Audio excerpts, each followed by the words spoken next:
احوالتون چطوره؟ خوبین؟ رو به راهین؟ داشتم دنبال خبرهای مربوط به برنامه و مونولوگ میگشتم توی توییتر و خبرها رو بالا پایین میکردم. یه دفعه چشم خورد به یه ویدیویی که خیلی داغ شده و خیلی هم دارن راجبش صحبت میکنن. ویدیو یه مصاحبه است، یه مصاحبه خیلی ساده. یک خبرنگار BBC وایساده روبروی یه نفر و داره باش مصاحبه میکنه. اما یه داستانی پشت این مصاحبه هست که این مصاحبه رو تبدیل به یکی از متفاوت‌ترین و نادرترین مصاحبه های تاریخ رسانه های جهان میکنه که خیلی هم راجبش نمیدونن و نگرفتن چه اتفاقی افتاده. من براتون توضیح میدم.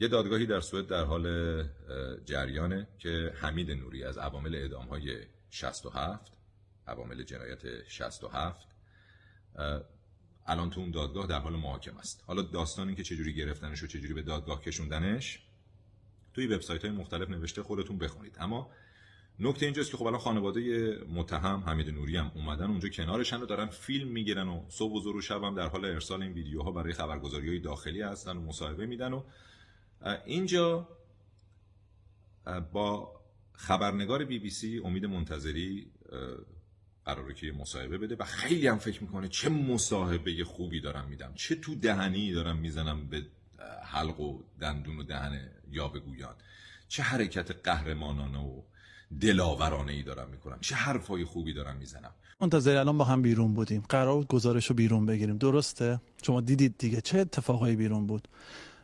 شاید بالای یه رو به ما بیرون وایساده بودیم فقط فوش میدادن. ببینید این صحنه خنده‌داره، ما واقعا لبخند میزنیم چون ما ایرانی جواب فوشو با فوش در دادگاه موقع صحبت شاهدان اون تو اون لحظات من میخوام ببینم برای چی لبخند میزدید. همین افراد بعضیاشون میان بالا تو دادگاه میشینن و گریه میکنن و یور عوض میشه رولشون. ما تعجب میکنیم، میگیم کی داره به کی اتهام میزنه، جای جلاد با شهید داره عوض میشه. فیلمو برای چی تهیه میکنید؟ در واقع فیلم هایی که تهیه میکنید از حاضران توی دادگاه. پدر با ما گفته که یه روزی من برمیگردم و تمام این عمری که از من گرفتن شما ثبت کنید، اینا بذارید برای نوه‌ها بمونه، نوه‌هایی که اجازه ملاقات با پدر بزرگشون رو ندارن علیرغم علاقه‌ای که بهشون دادن. فیلمو برای خودمونه، شخصی میگیریم، بعضیاشو برای اینکه بعضی از افراد درون ایران بدونن که با اتوبوس اینا رو دارن میارن اینجا و جمع میکنن. کلهم تکذیب میکنه و میگه نمیدونم اینا کیان و شاهدا رو از کجا میارن، با مینیبوس میارن، از آلبانی میارن و اینا دروغه و کیو کشتن و اینا چی و این ناعادلانه است و بابای بیچاره منو دارن ناعادلانه بدون دادگاه بدون محاکمه دارن آزار میدن، وقتشو تلف کردن.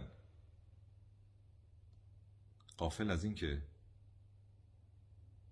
اینی که فکر میکنه مشت تو دهن یاوه‌گویان یه مشت و لگد تو دک و دهن خودش و اطرافیانش. کسی که روبروش وایستاده و داره باش مصاحبه میکنه امید منتظری فرزند یکی از قربانیان همون اعدام‌های 67. پدر همین خبرنگار رو پدر همین آقای مصاحبه شونده از بین برده و این مصاحبه پسر مقتول در برابر پسر قاتل یکی از عجیبترین صحنه‌های رسانه‌ای دنیا به نظر من به حساب میاد. یعنی راحت میشه از اینکه چجوری این خبرنگار با این غم و درد و رنج امید چجوری تونسته بره جلوی این آدم وایسه و ازش سوال بکنه راجع به پدرش و بقیه افرادی که بدون محاکمه کشته شدن و اینم به این وقاحت و به این وضوح دروغ بگه و تکذیب بکنه. همه واقعا چه قدرتی داشته. این ویدیو رو ممکنه توی چند روز آینده توی حالا واتساپ و تلگرام و جای مختلف براتون فوروارد بکنن و ممکنه حتی روش گزارش هایی هم بسازن 20 و 30 و اینا. خواستم در جریان باشین داستان پشتش چیه. دمتون گرم.